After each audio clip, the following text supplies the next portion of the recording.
All right, now it's recording. So again, I'm going to talk about motion on a straight line. I'll go over all the equations that are related or what you need to know to deal with the problems related to motion of, and we said we don't talk about a particle, right? For now, just forget about rigid body. We have a concentrated mass, which we treat that as a point or a particle, moves on a straight line, at least for today. I'll go over, whatever we need to know. Then I'll go over a couple of examples. I'll see how it works. All right. So, apparently my technical problem. Hold on.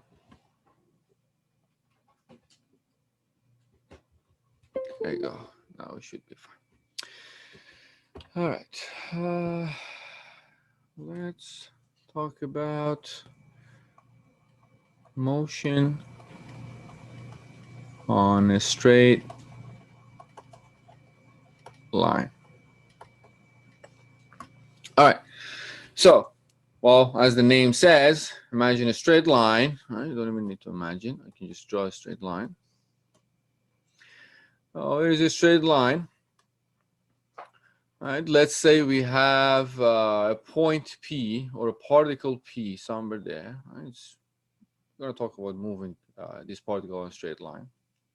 Now, to specify the position, I remember last class I was talking about the reference frame. So you need some reference, right? You need some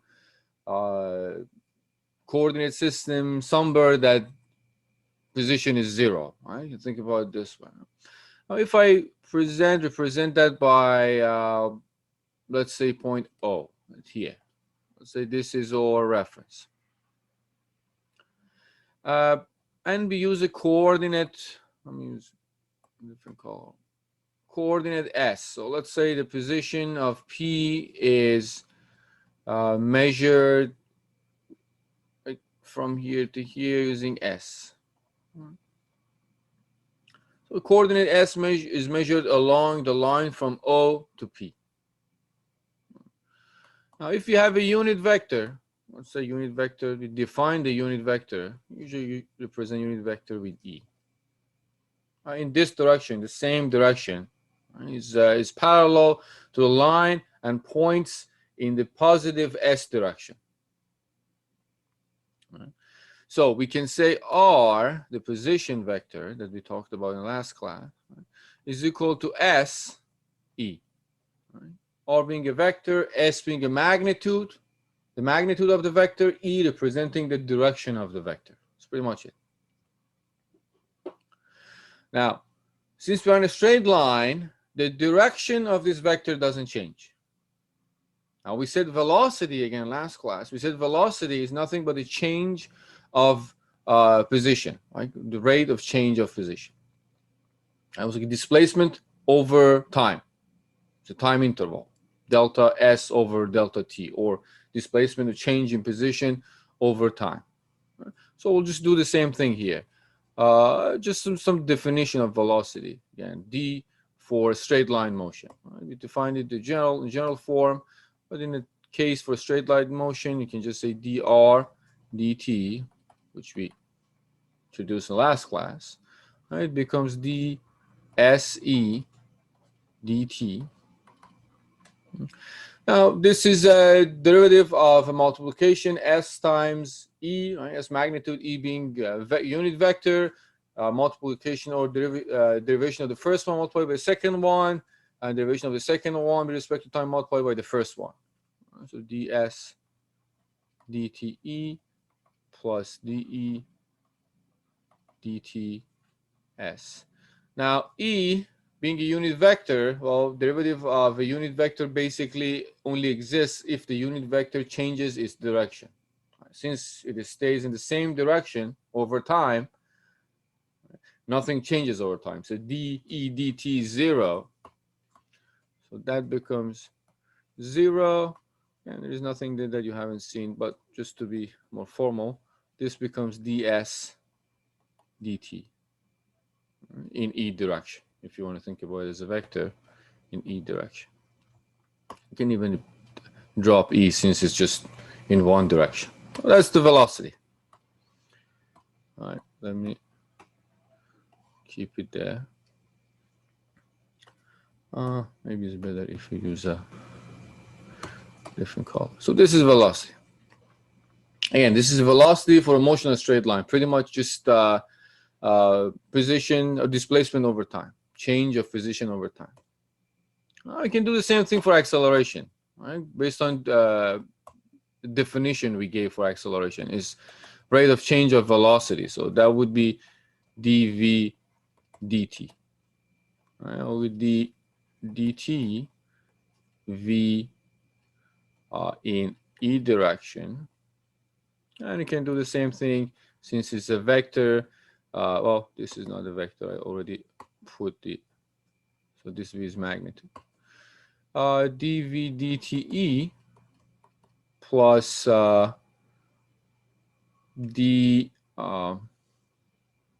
actually, yeah. So you get the second one as again the derivative with respect to time for unit vector.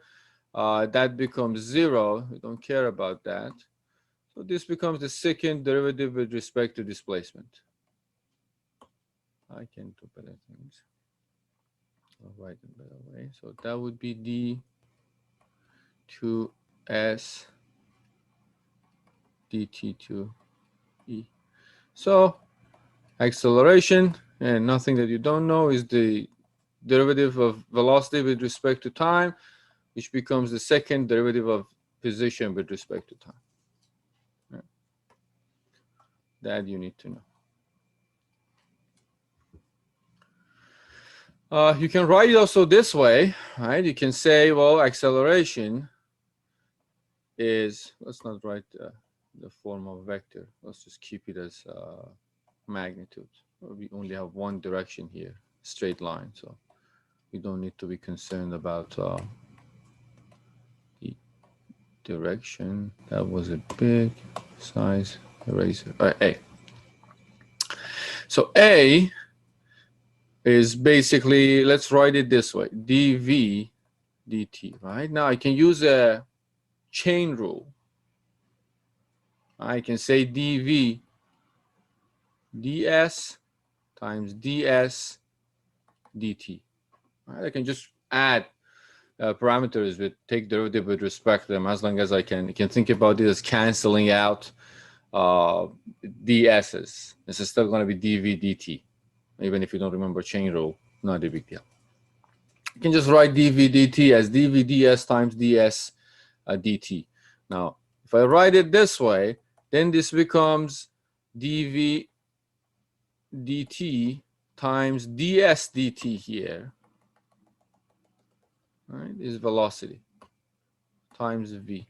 So what you get is, if you move things around, you get a dt is equal to v dv. That comes very handy. That's another expression that we're going to use, right? All right. So far I just introduced velocity, acceleration, and the relationship between velocity and acceleration. It's just and relation between acceleration and displacement. That's it. Remember, we're talking about motion on a straight line. So we have a particle moving on a straight line. It can accelerate, can go faster or slower, it can go with constant velocity.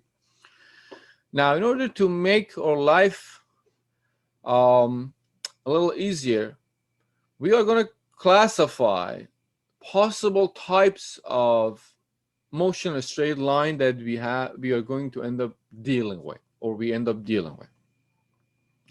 Just a general classification. I'm going to give you a bunch of equations, but don't be discouraged by the number of equations. We'll go over a couple examples. I'll give you a couple of solved problems. You'll get comfortable with these equations. There's nothing really complicated there. It's just playing around with the parameters and moving things around. Now, before I go forward, one thing I want you to pay attention from math, remember, that acceleration is the slope of the line in velocity time I would say velocity time graph, and velocity is the slope of the line in position time graph. Just a quick mention here comes handy. So if you think about this as displacement over time, right, where you are at any given time, and let's say you're going to end up having something like this. Now the slope of this line, remember, v is ds dt, right here. So it means at any given point, the slope of this line is your velocity. If you say that a specific point, right, you draw a line, the slope for that point, the slope of the line at that point, and that gives you the velocity. Right? You can think about that. This is slope right there.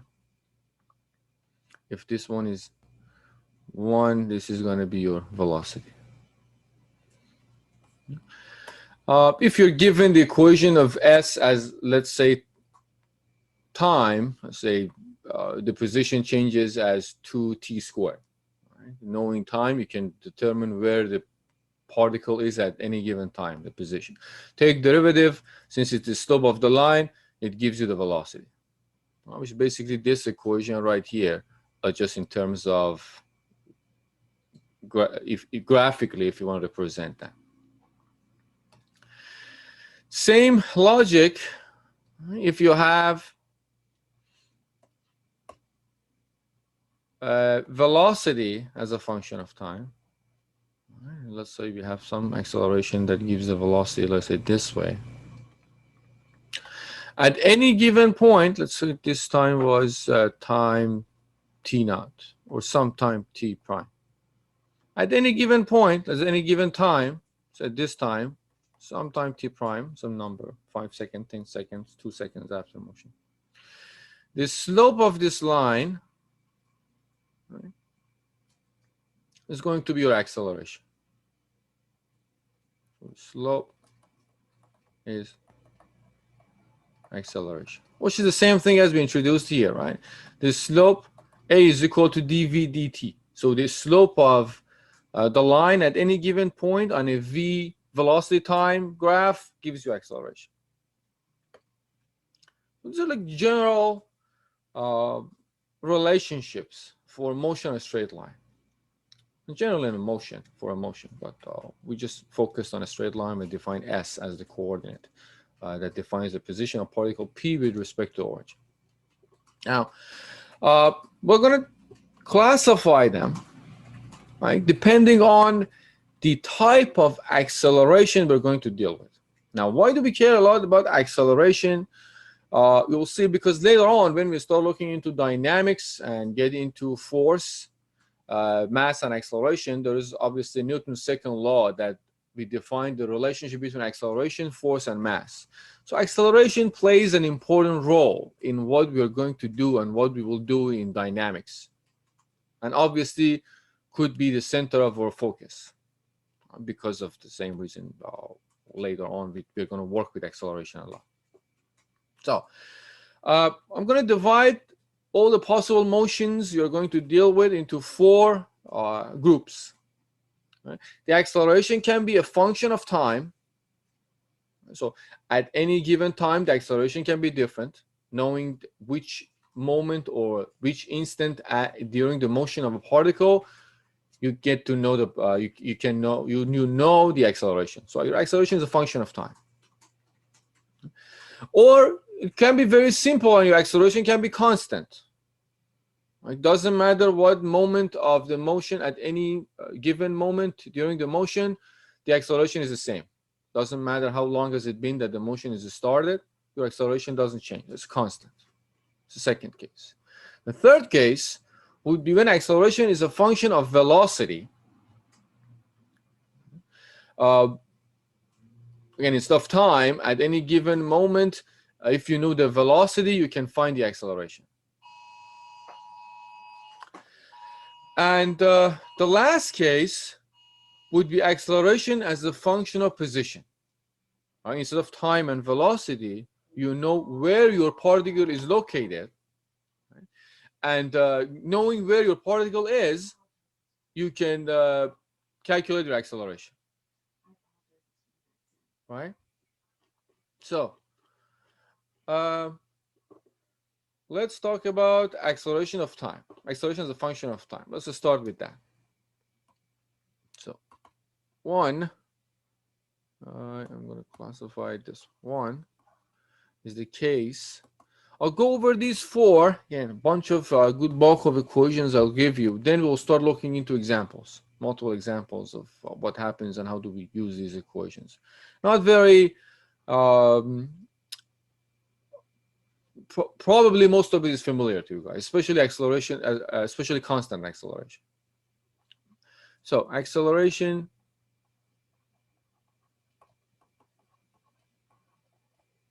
as a function of time. Right? You can think about it as a t. Right? You can think about acceleration as function. This is a function of time. Before I move forward, any question about this first thing that we just talked about? Like a motion, a straight line, a particle is moving along the line. We just introduced the coordinate.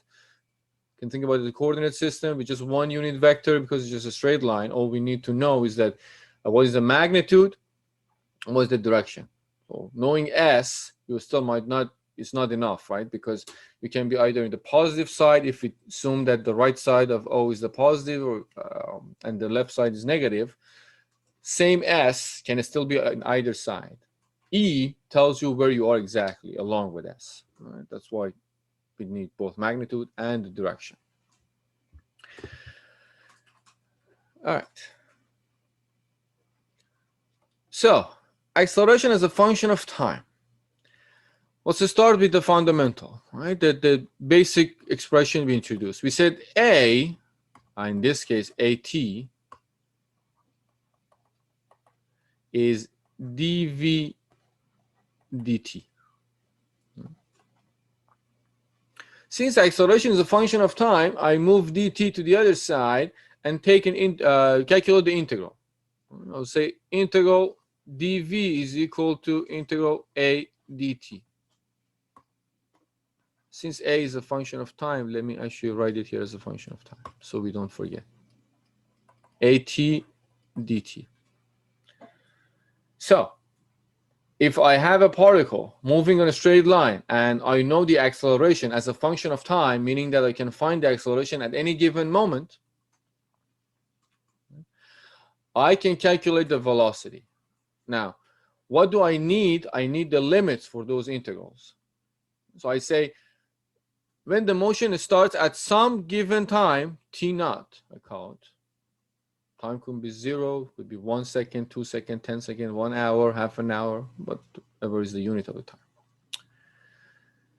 And at that t equals to 0, the velocity of that particle is v naught. Right? Initial time, I know the initial velocity. At t equals to 0, I know what the velocity is.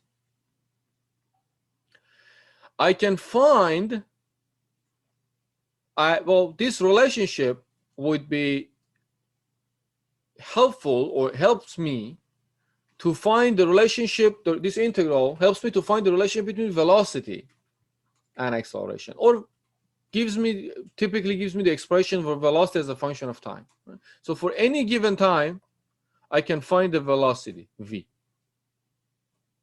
Typically, the integral limits are not the same as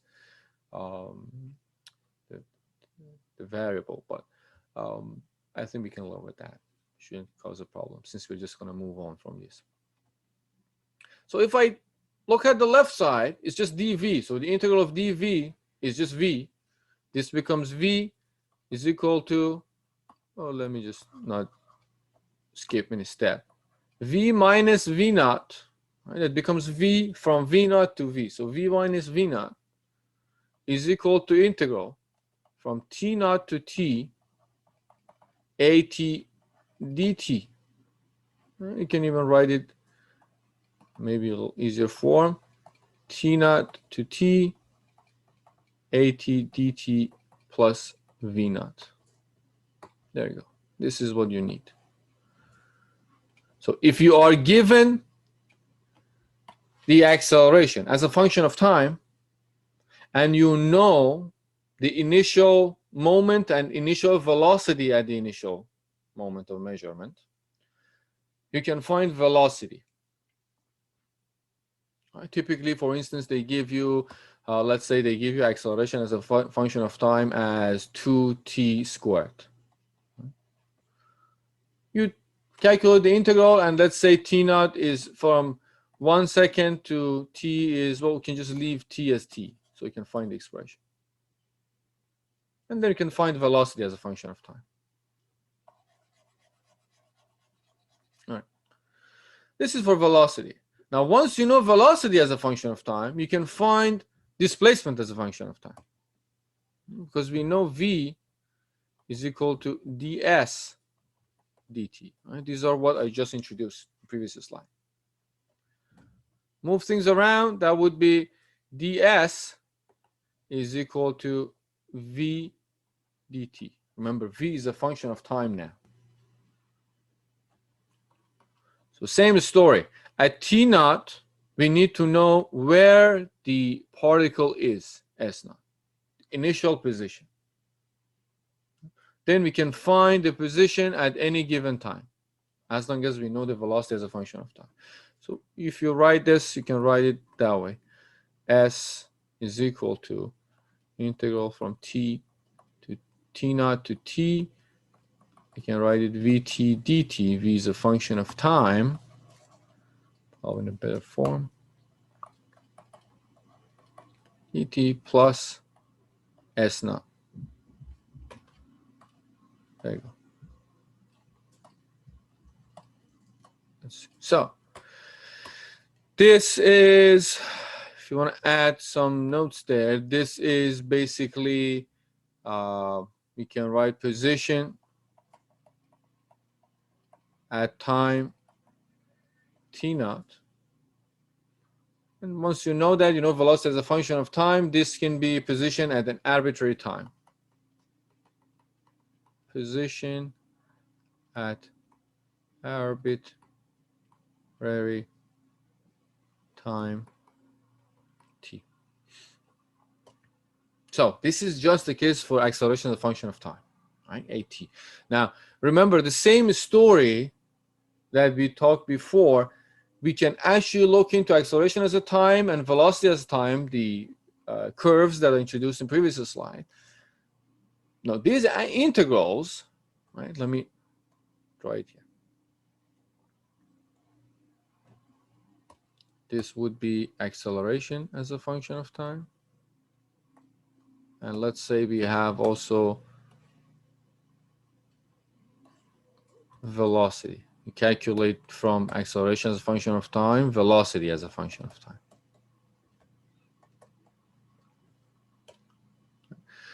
And let's say we end up having a curve like this for this one, and a curve like this for this one. Now this integral, like the first integral right here, this one, the top, tells me that the velocity, right, says v minus v naught is equal to the integral at dt. What is the integral at dt? Is the area under curve, right, from math. So if you have this curve, the area under this curve, right, from t naught to t, some given time, this area is basically your, let's say this area is basically your v minus v naught. That's basically the definition of integral. The area under the curve is the integral. So if you take the integral of acceleration, which is this curve, the area under that gives you the change of velocity in that time period. I'll go to the second equation right there, this one. Same story. This is velocity as a function of time. If you take the integral, calculate the integral from t naught to t, some arbitrary time, let's say from 2 seconds to 5 seconds, and you calculate the area, if you calculate the area for this time period under this curve, right, this area will give you s minus s naught. Change in the position gives you displacement. These are graphical representation of those integral form equations. When you take that integral, you're basically calculating the area under the curve. Right? So this is acceleration as a function of time. It's a simple example. Any question about this before we move on? Hopefully it's clear what we're doing here. We started from what we introduced in the previous slide. Right? This one right there and this one right there. A is dv dt, v is ds dt for motion in a straight line. And all we said is that we know acceleration is a function of time. So, example.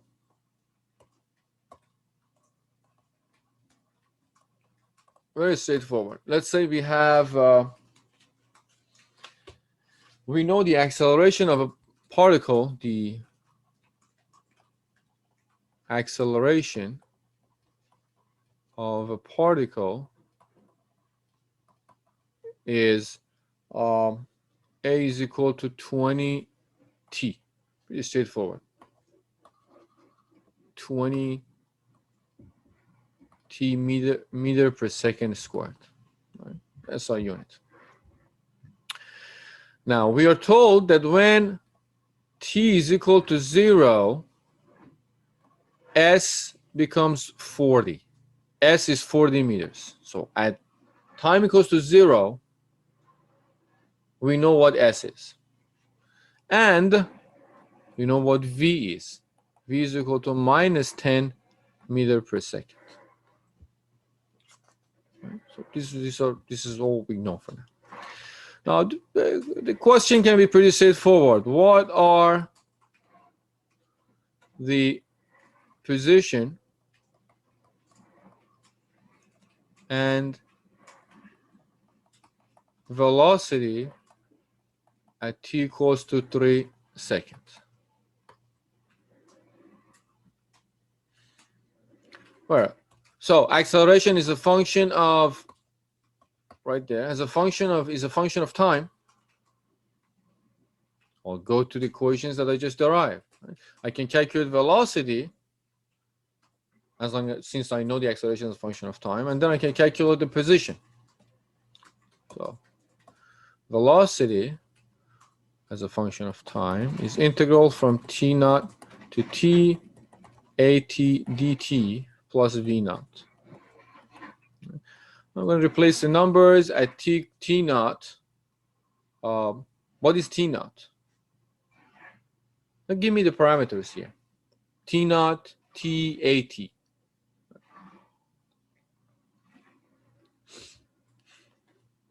Zero to 3, exactly. So I'll leave it as t for now, so I can calculate it as a function of time. But yes, the t value is 3. At we know is 20, so I'll just put it here, 20t. dt plus v naught. What is v naught?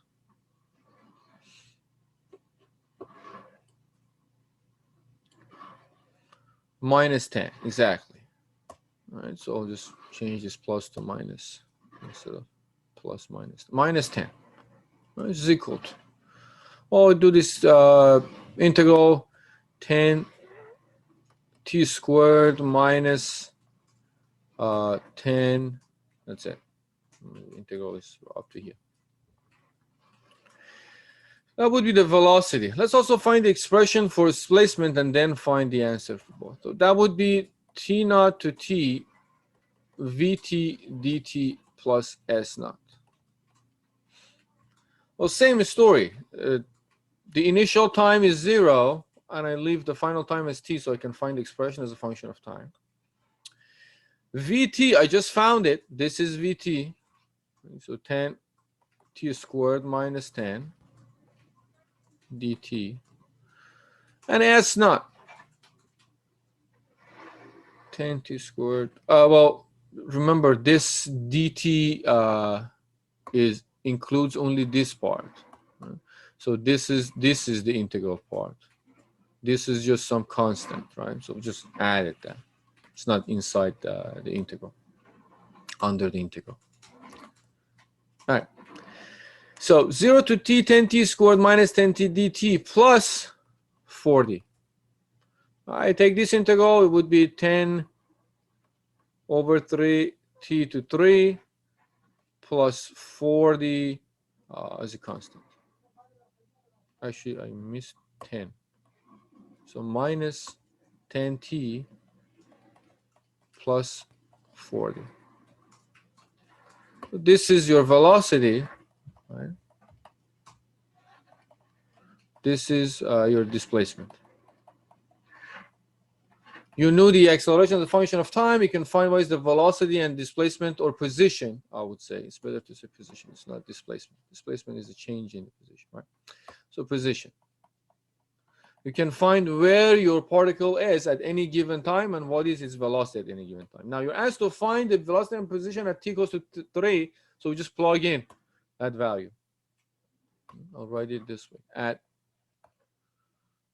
let's write it this way. At t equals to 3 seconds, v at t equals to 3 seconds would be 10 to 3 squared minus 10, and s at t equals to 3 seconds would be 10 over 3, 3 to 3 minus 10 times 3 plus 40. Numbers will be, the velocity would be 80 meter per second, and the displacement would be, or the position, sorry, would be 100 meters. That's what we were looking for. This is going to be your velocity, is going to be your position. That's it. We know acceleration is a function of time. We plug it in, and we could calculate the both position and velocity. All right. So that was case one. Right? There could be more examples. If time permits, we can go over more examples. Otherwise, I'll just give you, obviously, on those practice problems, you'll see more examples of this. All right. The second case is actually the easier case, but I would say this is a more familiar case to you. You've seen it somewhere in physics. But that would be constant acceleration.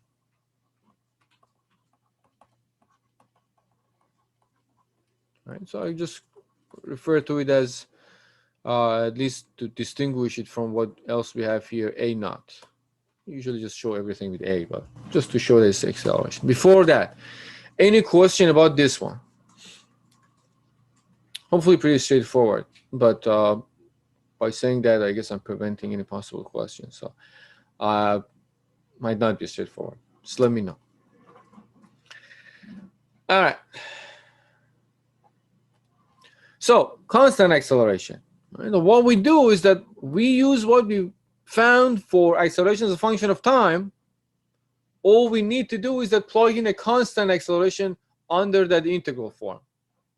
I remember we said v is an integral t naught to t a t dt plus v naught.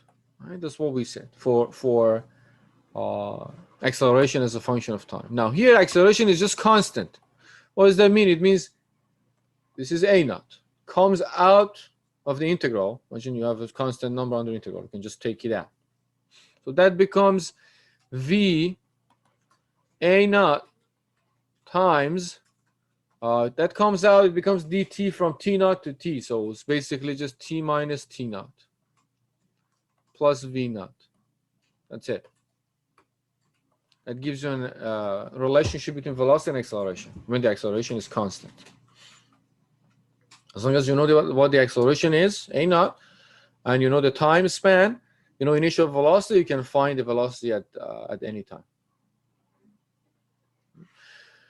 You can do that for displacement. From t naught to t, v dt plus s naught. Now, we calculated v, so just plug in the v value from the equation at the top to this one. So that becomes, let's just write it, do not skip the step.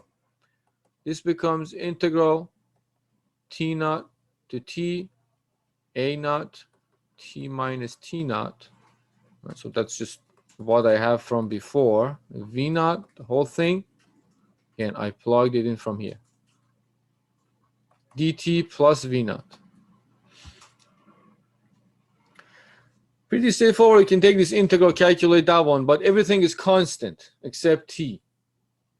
And t would be t squared over 2. So if I do this math, you should get s naught plus v naught t minus t naught plus 1 over 2 a naught t minus t naught squared.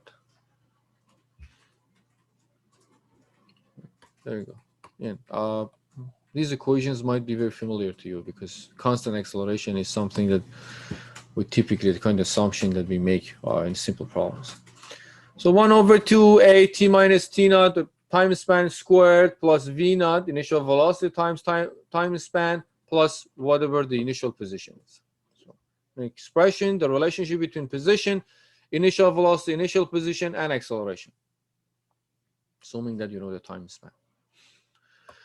The last expression that comes handy when you are studying the position, velocity, and acceleration of particle is going back to the relationship that we explored or we represent between acceleration and velocity and displacement. If I go back all the way here, this expression right there, this one. A dt is equal to v dv. I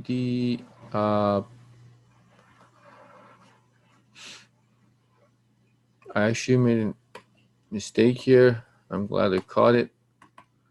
This should be S, right? Look at what I did. I said dv ds times ds dt. Well, ds dt is v, and dv ds stays here. So when you move things around, this should be a ds v dv. Just make sure that if you're taking notes, just fix that there. For some reason, I don't know why I read dv dt, because dv dt is acceleration itself. So that's an expression or relationship between acceleration, velocity, and change of position or displacement.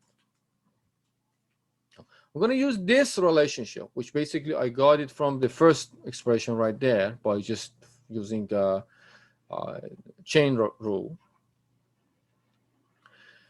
and find another relationship. And I want to find the relationship for the case of constant acceleration. I want to find the relationship, direct relationship between velocity, acceleration, and position without involving the time span, time period.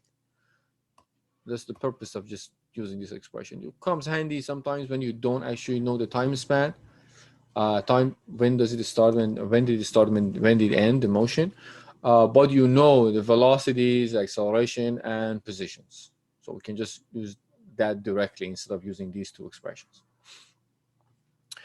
So I'm going to start from a ds is equal to v dv. In this case, a is constant, so a naught. So what I'm going to do is that v dv, take integral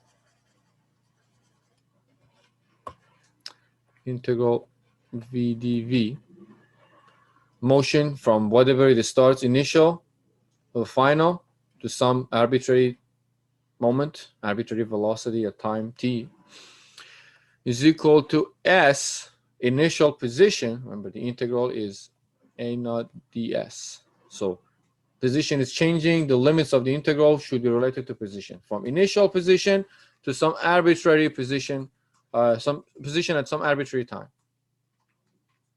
If you take this integral, the other side v dv would be 1 over 2 v squared from v to v naught, so it becomes v squared minus v naught squared is equal to 2a naught s minus s naught.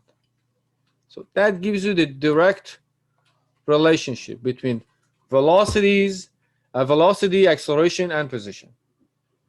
No need to know anything about the time.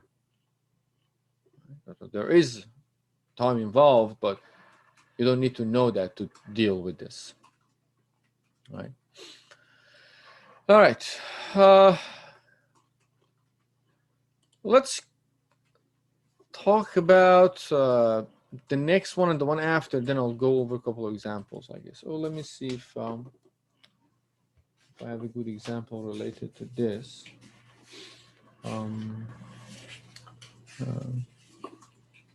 Oh, I have two examples that we cover, but let's just finish this. So this is for constant acceleration. Now, there is a case. So we talked about acceleration as a function of time, constant acceleration. That's the process you follow. These are the expressions you need. So you're given, all you need to remember, the scope of what we're covering is that you should be able to find displacement, position, velocity, and acceleration, right, with some given information. So these are all the relationships that you have in your toolbox to use to find one or the other, or 2 out of 3, knowing one of them, I would say, or the third one if you know 1 or 2. Right? Position, velocity, acceleration. That's what we're doing here. We're trying to study these 3 things, these 3 quantities, these 3 variables, I would say, for a particle. And that's why we're classifying the motions. So acceleration is a function of time, acceleration is constant acceleration. Now, the third case would be what happens when the acceleration is a function of velocity. That's a little more tricky. We can't come up with explicit expressions, but you still can formulate that is in a form of some integral expression, and just calculate that integral as long as you know the acceleration as a function of velocity. So we know the acceleration as a function of velocity. We can find the velocity with that. Let me write it here. So if I put the third one right there, and we'll say acceleration as a function of velocity.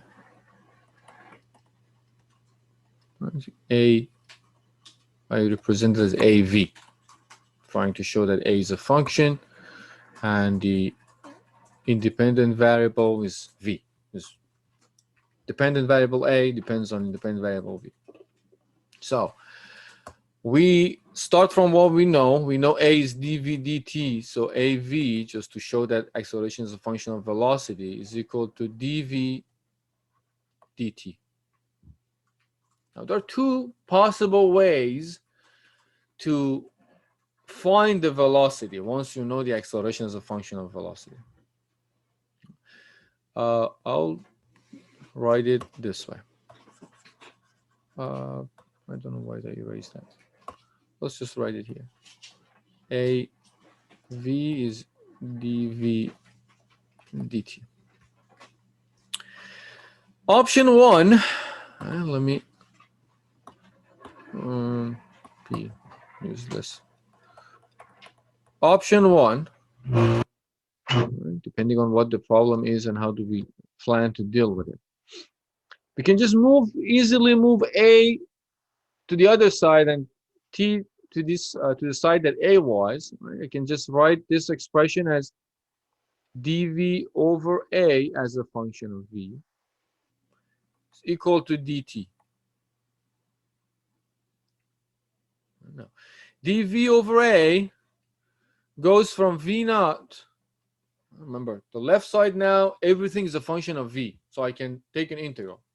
It's just one variable, v. A, whatever it is, can be, a can be 5v squared. It's a denominator. But whatever that is just a function of v. So I can take an integral with respect to v. Limits of the integral, dv, it's dv over a. This one, we're talking about this one. This one for option 1. All right, so yeah, that's a dv over a, but I wrote a as av to show that a is a function of v. I basically just move this one from there. I move this one here and this one there. Right? I say dt is equal to dv over a as a function of v. Just to have everything that's function of v on one side and dt on the other side. So I can actually calculate the integral. All right. Yeah, of course. So we take the integral from both sides now. V, well, at t equals t naught, we know v. And at some arbitrary time t, the velocity is v. Now, we can't go further until we actually know what av is. So this expression will give you v as a function of time. We'll give you v. I can't go further again because I need to know what is AV. If AV was 2V, so I would have just taken the integral, or 0.5V. I had 1 over, or let's say 2V. This would have become integral, oops, that's not what I was trying to write. This would have become integral from, let's say we know the velocity from 0 to V, dV over 2V is equal to dt from 0 to t. So that would have become, you just have to calculate the integral, right? It goes back to a little bit of calculus, some cases. I don't give you complicated integrals that you have to deal with. And if the integral is not very common that I'm sure that you don't know, or if I'm not sure if you know it or not, I'll just give you the expression to calculate the integral. And this is not a math course, so if you forgot how to calculate integrals, don't be too worried about it. Right? I'll give you enough guidelines to be able to calculate the integral in case you deal with something that is like, let's say, is dv over 1 minus 5v squared in the denominator, right? Because it can be very hectic if the integral is complicated. So option 2, here's what I do. I say, well, AV is equal to dV dt, right? Now dV dt, let's write this one. We know AV is equal to dV dt. And I can write dV dt, again, going back to the chain rule. I can write it as dV ds times ds dt, which dV ds, I'll just keep it that way. And ds dt, this is t, supposed to be t. ds dt becomes v, velocity. So just put these two together. Right, this becomes AV is equal to dV ds v, which means if I move things around, this becomes v dv over a, oops, that's supposed to be a, AV integral ds, right, going from s naught to s, v naught to v.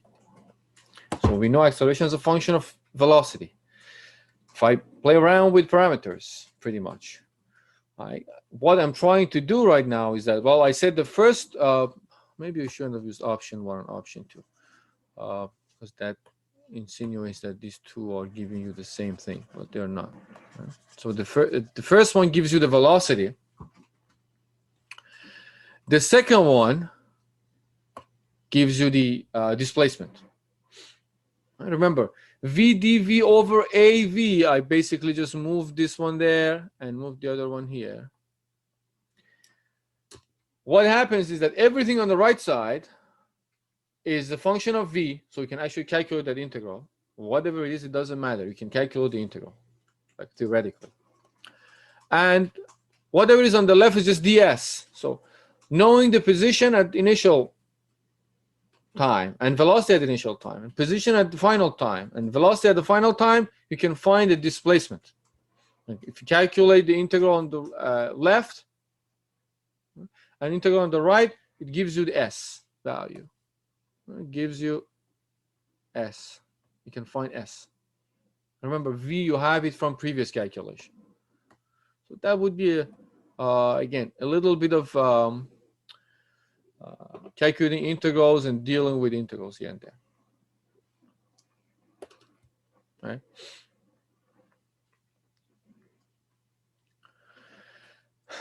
All right. Question about this. Seems a little bit of math there, right?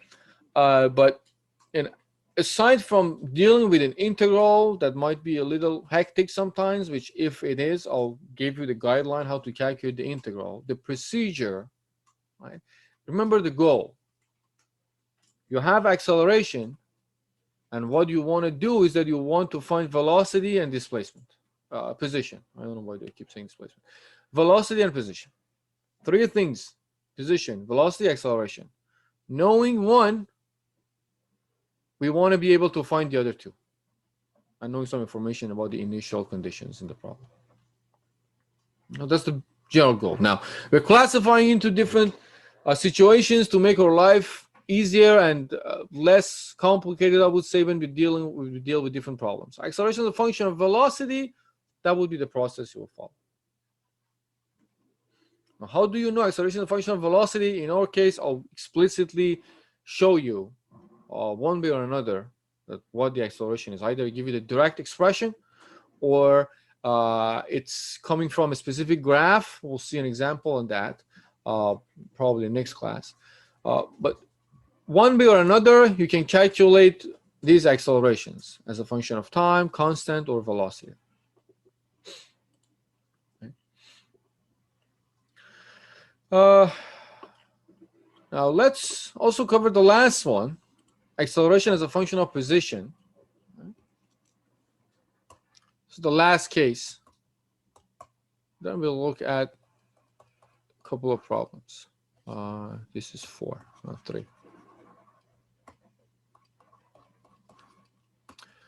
That'll be acceleration as a function of position. Right. So we can think about it as AS. Dependent variable is A, acceleration, S is the independent variable, position. Now, this is the thing you see very frequently. Gravitational force, like when something is falling. I think about that. The G value, like the acceleration due to gravity that we consider as usually 9.81, is not a constant value, right? Depending on where you are, law of gravitation. Remember, the distance between two objects attract each other. The distance between and the force they apply to each other is proportional to the inverse of the distance squared. And it's also related to mass and the constant of acceleration for that uppercase G. Anyway, the point is the acceleration changes depending on the height. We always take it as 9.81, but in reality, acceleration is a function of position when we're dealing with gravitational force, gravity, but generally gravitational force too. When you have two objects, remember the law of gravitation, Newton's laws. Multiplication of mass divided by r squared. The farther any two objects attracts each other, and the farther they are, the force they apply. The force that basically is causing the attraction is weaker. The closer is smaller. The larger they are, the force is bigger. So that acceleration is a function of acceleration. That is a function of displacement position. The second important place that you see this acceleration of position is a spring. Right? When you have a spring, you stretch it or compress it, depending on what you do with the spring. The farther you stretch a spring, the acceleration caused, think about a mass attached to a spring. The acceleration depends on how much you stretch the spring. If you stretch the spring a lot and let it go, this mass comes up or comes back to its initial position much faster than if you just stretch it a little bit. Right? You see the oscillation, there's a different story. But also in that case, acceleration is a function of this position.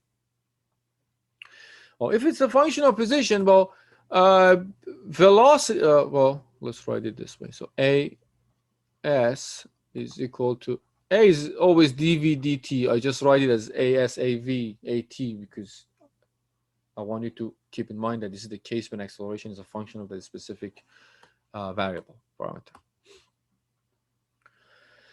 So let's say we want to find the velocity. If we want to find the velocity, well, let's go with same story I did using chain rule. So AS is equal to dv dt, that we already know. And then on the right side, dv dt, I'm going to again use the chain rule. dv ds times ds dt, which basically gives us dv ds dot v. Now from these two, right, one was from the right side. I can do better. From these two, this becomes dv, oops, dv ds v is equal to a as a function of s. So that'll give me, move everything that is function of s on one side, everything that's function of v in the other side, so we can calculate the integral. So this becomes v dv. Remember the same expression I got in the beginning. I could just bring here v dv is equal to a ds. I just followed pretty much the same process to get that expression. From v naught to v, from s naught to s. So knowing where you are and what is the initial position or knowing initial position, initial velocity, right? This should be s, not s naught.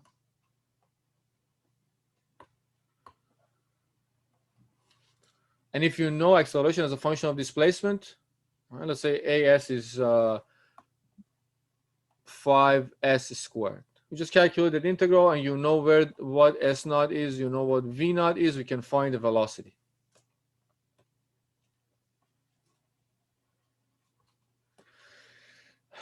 All right, that's the important thing you have to be able to find as a function of position if you know the acceleration.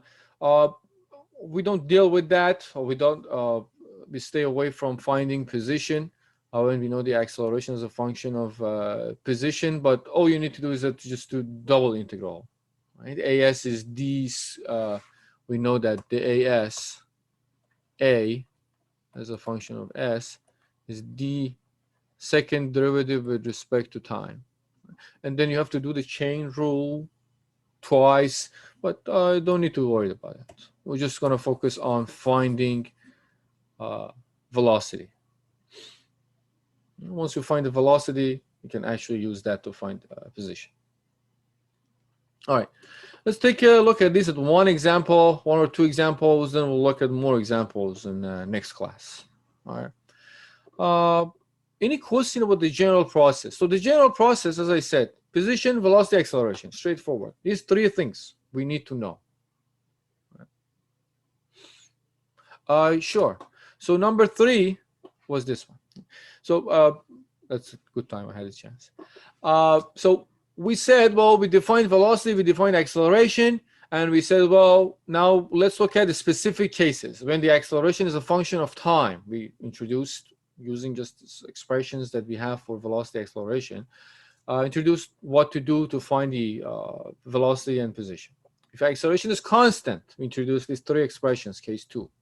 If acceleration is a function of velocity, right? What procedure we follow to find velocity and position.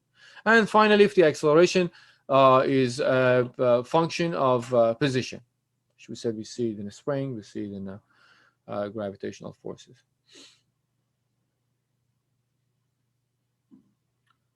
So A is dv dt. Now, the reason I put AV here and I put AS here is just to show that A is a function of velocity and A is a function of position. There is no really, it's not really, V is not, or S is not really a parameter there, multiplying to anything. All right. Let's look at a simple example of acceleration as a function of position. I'll get it, make it more challenging as we go forward. Let's look at, I can just do it in the next page, I guess.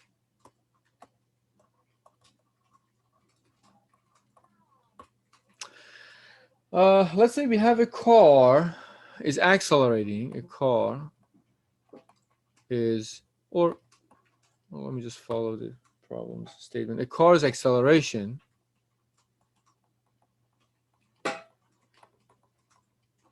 is related to its position by A equals to 0.01 s meter per second squared. So s being the, don't confuse this s as position with s as second. This is s being acceleration as a function of position. Oh, straightforward. How fast? Or not too fast. Let me not miss this part. So if, or let's say when s is 100 meters, car is moving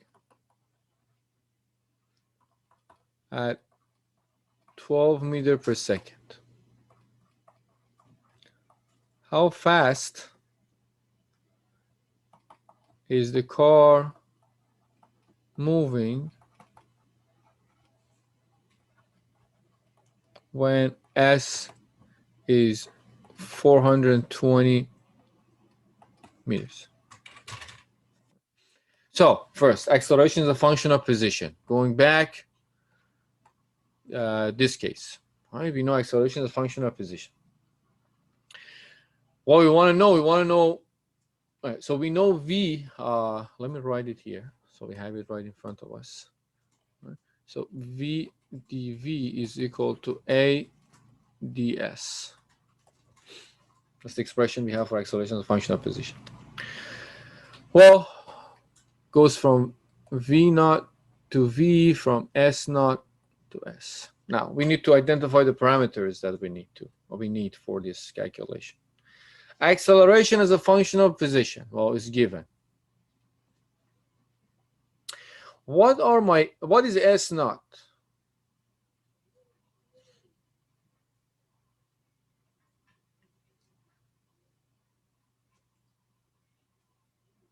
Looking at the problem state. So S naught is 100, right? Exactly. S naught is 100.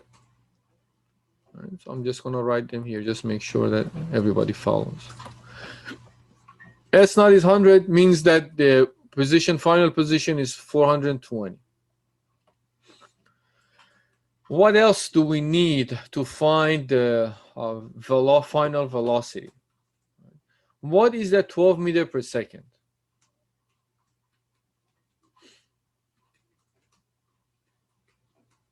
It's V naught, exactly, right? Because it's associated with S naught. So V naught is 12 meters per second.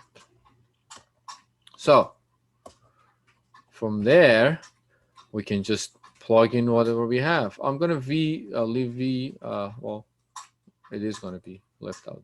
12 over V, from 12 to V, V dV is equal to S naught is 100 to 420, right, and a as a function of time is 0.1 s ds. So the first part, v dv, v squared over 2. So that would be 1 over 2 v squared. The integral goes from 12 to v. I write it this way. I don't know how, depending on how guys are used to put the limits when you're doing calculation. Right. And let's call this VF, final V. So it's not confused with that V. You don't confuse it with that V. It's just a parameter. You can call it whatever you want as final velocity. You just don't want it to be as the same as V in the example. So you didn't get confused later on, see which V is V. Now this one, on the right side, we'll get 1 over 2.01 s squared, changing from 100 to 420. Well, I'll just plug in the values. That would be 1 over 2, obviously VF squared, minus 1 over 212 squared is 144, so 72 is equal to. That part, you'll get 1 over 2.01, and then s squared would be 420 squared minus 100 squared. I'll simplify that. You will get 1 over 2 VF squared minus 72 is equal to, oh no, that's, so yeah, that's my handwriting. That's not S, that's not 5, that's S. Let me see if I can write it in a way that does not look like 5. I'm going to try. Because it's velocity as a function of displacement, position, S. There you go. That's the best I can do to make sure that you don't read it as 5. But it's 0.1 s, right? Being velocity, acceleration as a function of position. All right. So the second one, if we do the calculation, hopefully I got the right answer, 832. From there, we can find the final velocity. VF would be 42.5 meter per second. So that would be your final answer.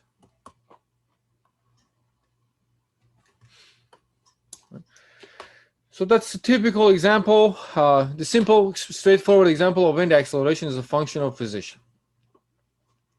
Now we'll look at a couple more examples in next class. Acceleration as a function of time. I want to show you how to actually, when this is represented, or acceleration is represented more indirectly, I would say, when it's on a graph. Let's say you want to, acceleration as a function of time is given in a graph. How do we do that? How to calculate that? We'll go over that example.